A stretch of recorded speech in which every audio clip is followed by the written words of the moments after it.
Hey everybody, welcome to the On-Site Podcast. This is a podcast that is based around youth pastors having conversations about what teenagers are going through today and looking at it through a biblical lens. So hey, if you're doing yard work, homework, whatever, then feel free to listen in. But I would encourage you, if you got time, put everything aside, grab a notebook, grab a pen, and lean into what God has to say for you in this podcast. It's gonna be broken up into 4 parts. You're gonna have 4 different times and 4 different opportunities to hear from the Lord and what He has for you. So let's lock in and lean in to what God has to say today. Travis, Taylor Swift. Are they actually dating? Would you say, is there anything your parents were like? Not That's about off limits. Oh, come on, bro. Pocket demons, bro? That.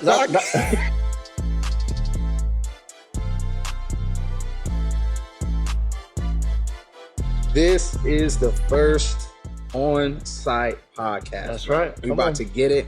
We about to jump in.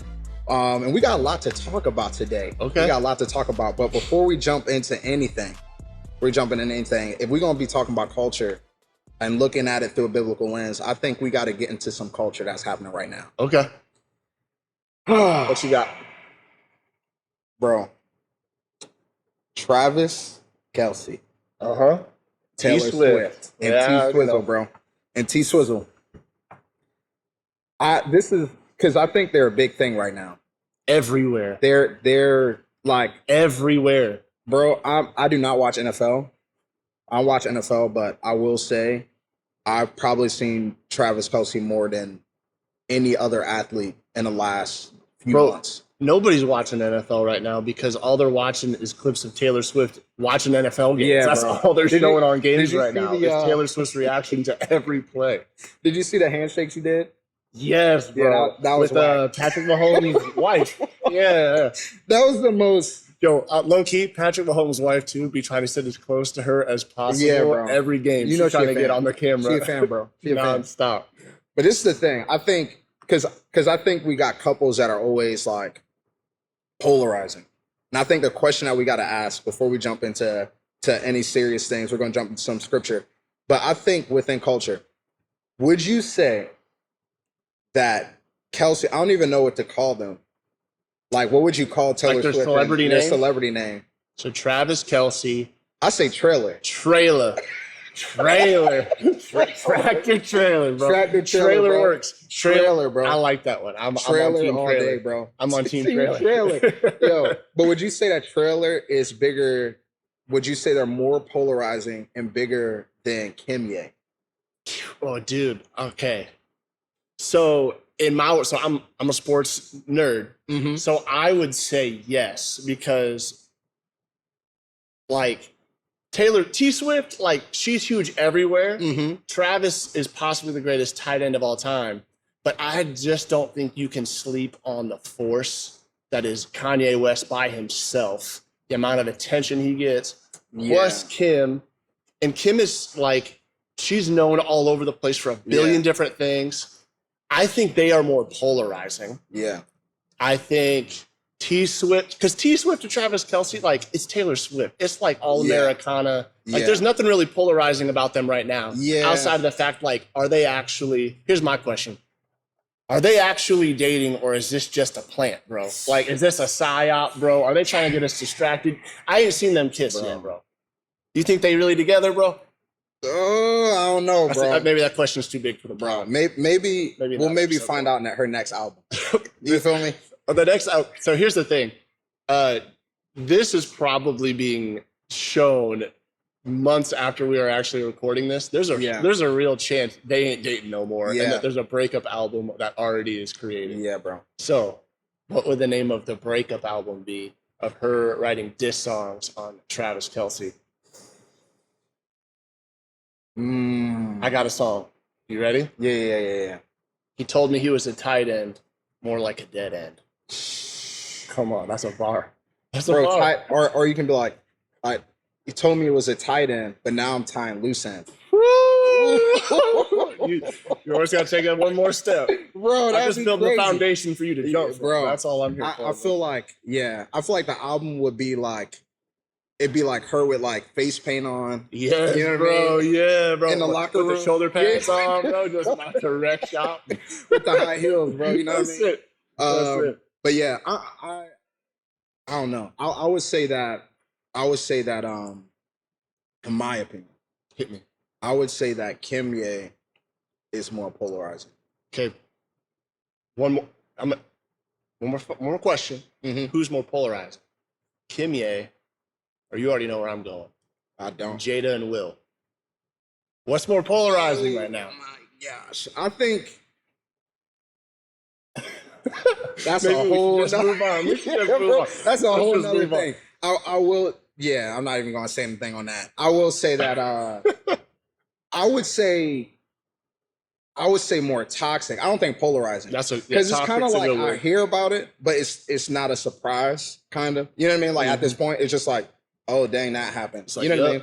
mean? Yeah. It's like, yeah, that makes sense. So it's just like, but Kim Ye was like, Yeah, that was it. yeah, bro. That was it. They were shutting down Instagram for real. They were shutting down the gram. Yep. Just with and we're jumping into culture. We're gonna be talking about culture today.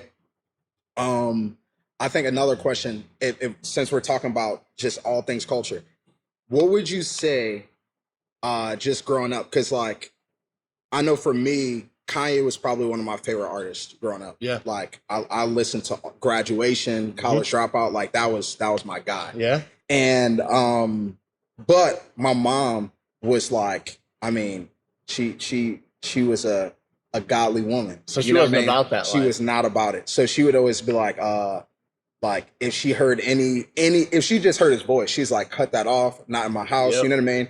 But it didn't just stop with music. It was like in movies and I mean in everything. Yeah, I can relate, man.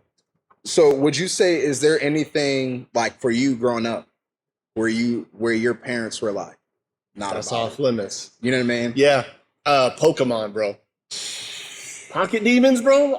That's what they told us. That's what they told us. That's what it stood for. Probably not true. I had so many friends growing up in church that were not allowed to watch Pokemon. I And was it was not, wild to me. bro. I'm like, bro, it's just Pocket Monster, Bro, you know what else I couldn't mess around with? Harry What? Potter. Oh, Harry Potter, yeah. Harry nah. Potter, not My at parents all. were not about that, bro. Bro, I went to a church when I was in middle school and high school.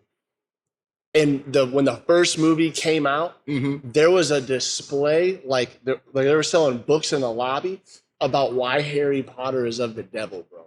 Like in our That's church lobby, crazy, dog. bro. I And was you not know allowed those to same mess people around. were not about monsters either. Yep. Like the energy drink. Yes, They're bro. like the Yeah, three I've seen that demonic video of that claws. lady. Bro, yeah, bro. that lady.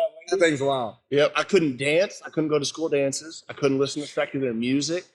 Pokemon, Harry Potter. Bro, there was even some Disney movies that if the witchcraft stuff got too wild, bro. I My couldn't mom cross that was line. about that, bro. Yep. The moment she heard you a wizard, Harry, she said, Do you want to know what's the most "The wild devil thing is though? alive." The most wild thing that my parents told me I couldn't watch was Rugrats. Yeah, Now, I don't know what these kids know about Rugrats. That's crazy, bro. Because they saw Angelica mouthing off to their mom and dad and were like, you can't watch that. And I'm They like, saw the disrespect. Yo, I had to set them up. I was like, Mom, but here's the thing. Angelica's the bad guy. Like, we're Yeah. trying not to be Angelica. Yeah. I broke her down. You I trying got to to be watch like Tommy and Rugrats. Chucky, bro. Yeah, that's it. Tommy was Tommy the Pickens, ringleader, man. bro. The But GOAT. I feel like if we can talk about culture all day, and I feel like just growing up, and I mean now there's even more shows and more music and more things, and it's like I feel like back then it was hard. Yeah. And just some of my background is like I grew up in church, but I wasn't like really living for the Lord until I got Yeah. older. But I grew up in a household where it was like they was set. That was the standard. Like, hey, we're a Christian home. You know what I mean? And we're gonna do things in the ways of the Lord. And like for me, I know for me it was hard trying to listen to music and Yeah. what do I listen to and what movies do I watch if I'm trying to be a believer and walk in the Christian walk. So I think even now it's even harder for students. Yeah, man. It's everywhere. Because it's everywhere. It's everywhere. Well, We're think like, about, dude, like even your phone. yeah. So like I had a phone, I had a cell phone, but you had to pay like per minute you were on the internet on your phone, Mhm. and the screen was like this big, and Play Snake. there was like almost no such thing as data. Mhm. So you had to be attached like to Wi-Fi perfectly. You could escape it so easy, so Yeah. much easier when I was younger. But today, man, you can't escape it. Yeah, It's everywhere. It's tough. it is, bro. Yeah. And I think, like, yeah, it was the same for me. I had a sidekick, like limited internet. We Yeah. had one computer in our house, and that was Same. like for an hour a day. Like Yeah. you had your hour block. to And it's be like on in the computer. middle of like the living room. Yeah, like, you bro. can't hide nothing. You can't Yeah. hide anything, and it will move super slow. Yes. I mean, the page. With the dial tone. Yeah, making with the all dial sorts of tone, crazy bro. noises. Kids watching this not gonna know what we're Yeah, talking about, but For sure. it's a vibe, bro. But I feel like I feel like today is even harder now for students, and I think that's what we're going to be jumping into today is culture. Like culture is everywhere. Everywhere you look, it's a new movie coming out. It's a new trend coming out. It's new music coming out, new artists, like, and it's everywhere. And it's like you can't escape it. So it's like, if you can't escape it, how do we navigate through that? And I think the first thing we have to answer, and if this whole podcast is going through culture through the lens of this, I think the first thing we got to answer is, what is culture? You know what I mean? Like, what is culture? Because I know for me, and like growing up, I heard like the worldly culture, and you know what I mean, like the culture. It was used as a bad word. As a bad word, yeah. Like culture, the world. It's things that are anti-God, that are things Christians should not be a part of at all. But culture, like the word itself, means something so much bigger. Yeah. And so, like, if you had to define, like, what culture is, how would you define culture when we're talking about it today? Yeah. I feel like culture are like a set of values or knowledge or a mindset or trends or things that we see. And I think it's anything like values, mindset that is in seed form and it grows. Like that's good, I would say that's the best way to like say culture. So when we say like fashion culture, it's like one person may have done something revolutionary, and that was that seed that was planted, and now it grows from there, and other people start to take that style and run with it and things like that. Sports culture and business culture. Like when you go to, I know Chick-fil-A, their culture is they're big on culture. That's like what they're known for. Yeah. So it's like how we treat our guests and things like that. It's like they plant that seed from the time you put on their shirt, you know, and it's like, this is who we are. And that grows over time. So I think that's like such a good, accurate description of the word culture. And so for me, I've moved from one state to another 15 times in my life. Dang. So I've lived in almost every area of the United States. And every time I've moved, it's like you can feel the culture instantaneously, how different it is. Yeah. So when we lived in Florida, extremely different than when we moved from Colorado. Minnesota, extremely different from when we moved to South Carolina. And it's like you can feel it. I think what you said is great. It's like a collective set of values, beliefs, and a way of doing things that a group of people adopts. And so today, when we're talking about culture and how Christians should or shouldn't engage with culture, and we're looking through the lens of the Word of God, just want to make it clear that culture is not a bad word. Exactly. It's not something to run and hide from, but it's something that we can learn on how to deal with it. Yeah. And so I think, Shatir, maybe the first question as we kind of get into the Word today that I want to ask you is, so in the world that we live in, like you already said, culture is all over the place. How do we navigate being in the world but not of it? So we've heard, if you've grown up in church at all, you've heard that phrase, be in the world but not of it. Yeah. How do you do that when literally culture is everywhere? Yeah. So what are your thoughts? Hey, what is up, Faith students? Thank you so much for watching part 1 of episode 1 of On-Site Podcast. But part 2 is right here below. Make sure you click it. We go deep into culture and what it looks like to be in the world, but not of it. So make sure you click on that link. Come on, do it right now. Do it.